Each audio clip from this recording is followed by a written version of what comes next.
Yo, salut tout le monde, c'est Fat à l'appareil, j'espère que vous allez bien. Aujourd'hui, on se retrouve du coup pour la partie 2 des achats manga. Et donc, ça va être les tomes uniques. Dans la partie 1, je vous ai présenté les tomes, les séries où j'ai acheté plusieurs volumes.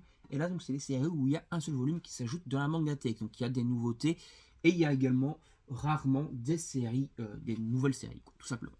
Donc on a Bermain, le tome 13 chez Vega Dupuis. Donc il faut savoir que Vega Dupuis, les mangas se vendent pas énormément. Mais pourtant, ils ont parfois des petites perles, genre ce Beerman qui est plutôt très sympa. Ça va être fini en 16 volumes, donc là on est au tome 13, donc on approche de la fin.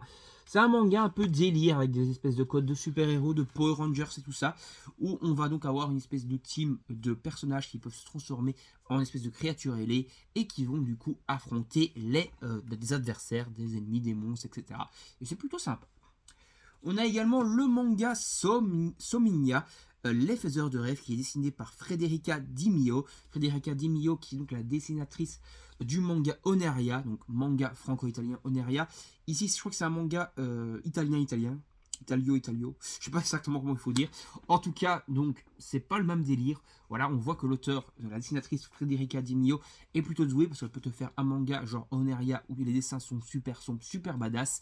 Et après un dessin qui va osciller entre le shonen et le shoujo. Donc voilà, ça c'est plutôt sympa.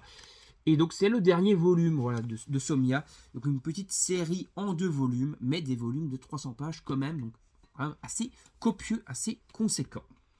On a également, ça c'est une nouveauté du coup, mais une nouveauté, c'est-à-dire c'est un tome 1, c'est Magic Maker. Magic Maker aux éditions Komiku.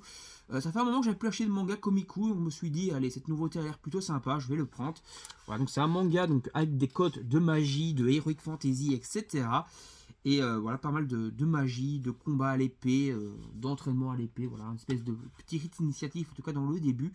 Et bien sûr, il va y avoir des bails sombres qui vont arriver sur la fin du volume et ça va partir en cacahuète. Voilà. Je ne vais pas vous montrer les pages de la fin du volume pour éviter de vous spoiler la série.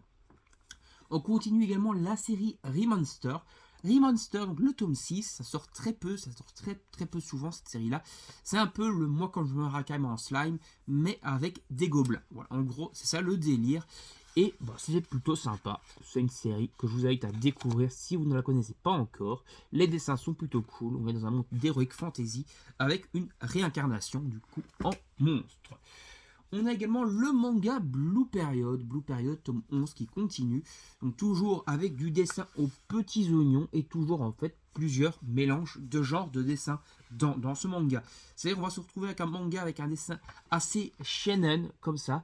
Puis des fois on va se retrouver avec des dessins un peu gag facile. Et des fois après il va nous carrément nous pondre donc une œuvre d'art, que c'est un manga sur l'art. Et bah tu vas voir carrément comme si c'était une vraie œuvre d'art en face de nous. Donc voilà, donc l'auteur est excellemment doué dans le dessin et peut faire tous les genres. Et ça, c'est plutôt très sympa et très cool. Il y a également l'animé sur Netflix si vous voulez vous découvrir ça en anime, que vous n'êtes pas trop manga. On a également le tome 1 de Nova, donc je vous avais montré le tome 2 et 3 dans une vidéo précédente. Et donc voilà, je n'avais pas trouvé le tome 1, là je l'ai donc commandé sur Amazon. Et donc je vais pouvoir me la lire. Elle va être finie en 4 volumes, c'est une série d'un manga qui a une mangaka plutôt française, voilà, donc c'est filière internationale de Pika, H2T, etc. Le dessin est très particulier, mais plutôt sympa à voir. Voilà, c'est un dessin assez original que vous pouvez comme ça un peu découvrir un autre genre de dessin. On a également le manga Witch Watch. Alors, je suis très fan de l'œuvre précédente de l'auteur qui est Astra Lost in World, avec donc la classe qui était perdue dans l'espace, etc., qui est très intéressant, très sympa. Ici, on part dans un manga de côté fantasy, maintenant, avec beaucoup d'humour également. Les dessins, les genres de dessins font énormément penser à Astra Lost in Space, voilà, qui est un excellent style de dessin. Mais ici, on se retrouve dans un délire beaucoup plus magique, avec beaucoup plus d'humour. C'est aux éditions Soleil Manga. Alors que Astra Lost in Space était aux éditions Nobinobi, donc filière enfant de Pika. On a également le tome 1 de Nier Automata, Opération Pearl Harbor. Voilà, un manga de science-fiction plutôt stylé, basé sur le jeu vidéo Nier Automata.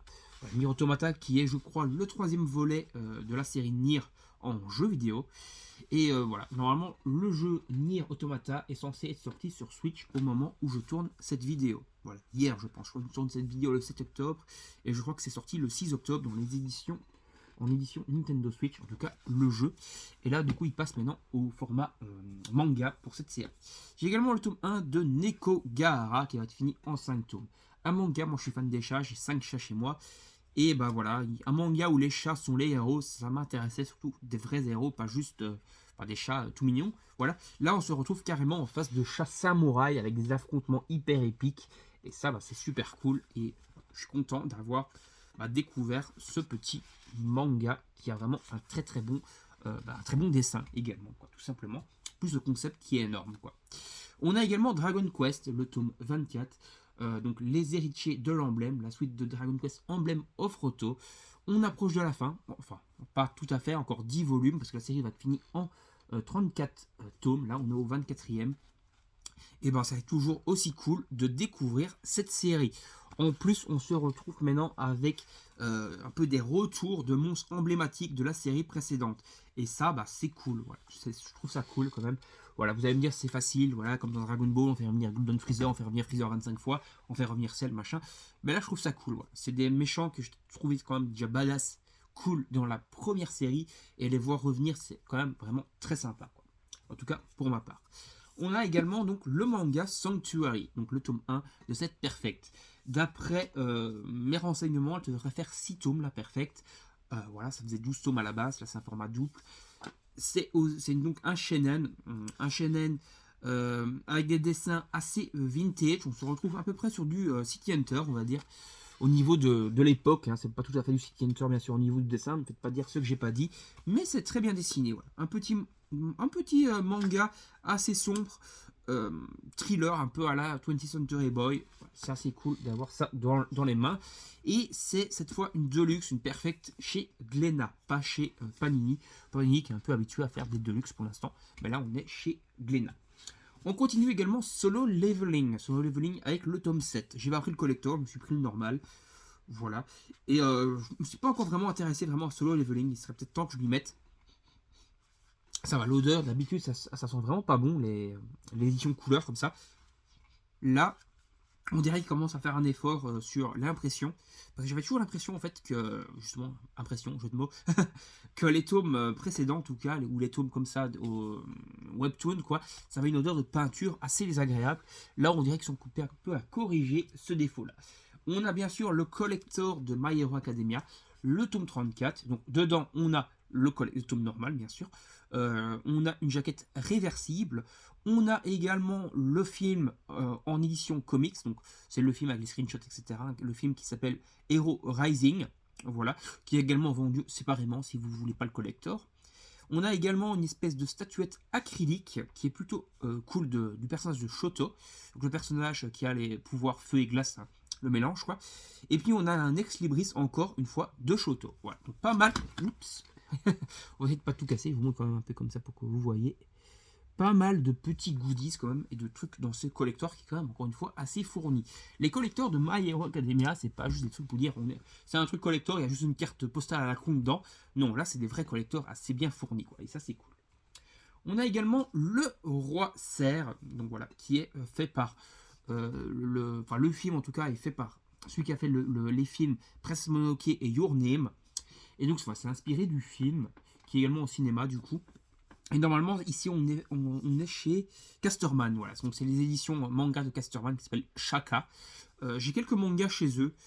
Bon, Casterman c'est plutôt connu pour des BD et d'autres trucs, hein. Mais il faut quand même pas mal de mangas, il y en a quand même quelques-uns qui sont sympas.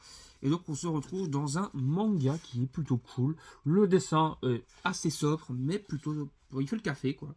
Donc n'hésitez pas à aller découvrir ce petit manga qui va être fini en 2 volumes. Encore une fois, c'est des volumes assez copieux de quasiment 300 pages. Normalement, le tome 2, ça sera pareil. Et le tome 2, je crois qu'il sort ce mois-ci, donc au mois d'octobre. Donc ça sera bientôt terminé. Voilà, tout simplement. On a également un petit tome 9 qui est Claymore. Donc j'ai les 8 premiers tomes. J'ai vu le tome 9 pour pas trop cher. Je me le suis pris. Et il va être temps de compléter, en plus en excellent état, il va être temps de compléter la série Claymore. J'ai également l'animé. Voilà, mais j'ai envie de me la faire parce que je fais assidûment la série. Attends, je la cherche là. Ariane, donc Ariane du même auteur, donc de Yagi, quoi. Voilà, et ça, c'est sa première œuvre qui a bien marché, donc en 27 tomes, Claymore, qui est donc un manga considéré comme un shonen, même si on est dans des dessins très shonen. on se retrouve quand même en présence de dessins de pure badasserie qui font très berserk, quoi. Donc, c'est un peu le berserk shonen, quoi, on va dire. Voilà. On a également l'Eden des sorcières. L'Eden des sorcières qui est donc un manga avec un dessin super beau. Franchement, c'est excellent. Alors ça, c'est une commande Kion. Donc c'est les mangas made in Kion. Voilà, ils commentent leur manga au Japon. Un auteur leur fait. Et c'est d'abord édité du coup en France, en Europe, en français du coup. Et après, ça va aller au Japon. Par exemple, là, on est au tome 4 chez nous, mais au Japon, ils vont seulement être au tome 1 ou 2. Donc voilà. Petite info, des mangas en tout cas qui sont créés par Kion, des commandes de Kion. Il y en a pas mal. Il y en a malheureusement parfois dès qu'ils sont abandonnés, comme H et Ellie, où c'est abandonné après 5 tomes alors que ça aurait pu continuer parce que c'est pas fini. Et voilà, j'espère que ça va pas terminer. Par exemple, je sais qu'il y a également le manga Léviathan qui va finir en 3 tomes, qui est également une commande made in Kion. Et qui est un excellent manga de science-fiction bien sombre, quoi. En parlant de séries courtes, on a également Les Amants Sacrifiés. Petit manga qui va faire 2 tomes, enfin petit manga. Là, c'est grosse édition, mais pas beaucoup de pages, voilà. Mais c'est des dessins très très beaux. Voilà, c'est une espèce de, on va dire, je sais pas, d'interprétation de Roméo et Juliette, on va dire. En tout cas, c'est assez historique et c'est plutôt cool au niveau des dessins. En tout cas, c'est un peu un délire qui se passe à la Deuxième Guerre mondiale au Japon. Voilà. Mais c'est plutôt cool de voir ça, quoi. On a également réincarné dans un autre monde, donc le l'Isekai, qui est plutôt stylé au niveau du dessin. Voilà, c'est un Isekai somme toute classique, hein, des réincarnations, des combats, des dessins quand même, comme vous le voyez, assez badass. Et voilà, si vous voulez un petit Isekai avec des très bons dessins, prenez-vous réincarné dans un autre monde. On continue également Classroom for Heroes chez Doki Doki, tome 14. Après, donc, le manga, je l'aime bien, voilà, j'aime bien, mais il commence à avoir beaucoup de heishi pour pas grand chose, quoi. À la base, j'aime bien le côté du personnage hyper cheaté qui bat les ennemis super facilement, un peu à la One Punch Man, quoi. Sauf que là, t'as une épée et tout. J'aimais bien ce côté-là, mais ils sont partis un peu trop dans du délire, on met des boobs dans tous les sens pour vente, et ça, c'est quand même sacrément dommage. En parlant de manga fantasy, on a également la Légende vivante. Donc, Légende vivante, un volume un peu plus conséquent, copieux que les tomes précédents, toujours avec des dessins très badass. Mais c'est parce qu'en fait, dans ce tome-ci, on a un chapitre inédit qui n'était pas, je crois, dans l'édition japonaise, après ce que j'ai compris, et qui est une espèce de flashback sur les personnages pour un peu expliquer pourquoi ils en sont arrivés là et tout. Voilà, un petit chapitre inédit dans ce tome-là, qui est plutôt conséquent. Je crois que c'est un chapitre qui avait été écrit et publié, je crois, dans un magazine de prépublication, mais qui n'était pas dans le volume relié, en tout cas tome 6 au Japon, et que chez nous est dans le tome 6. Donc, voilà. Donc on a un petit bonus, et ça c'est plutôt sympa. Et normalement ça c'est chez Delcourt Tonkam, voilà. Et on a le dernier tome, donc qui est, le nom c'est prisonnier quelque chose, la pomme prisonnière je crois, c'est ça, la pomme prisonnière. Donc la pomme prisonnière qui est par l'auteur des errances d'Emanon, etc.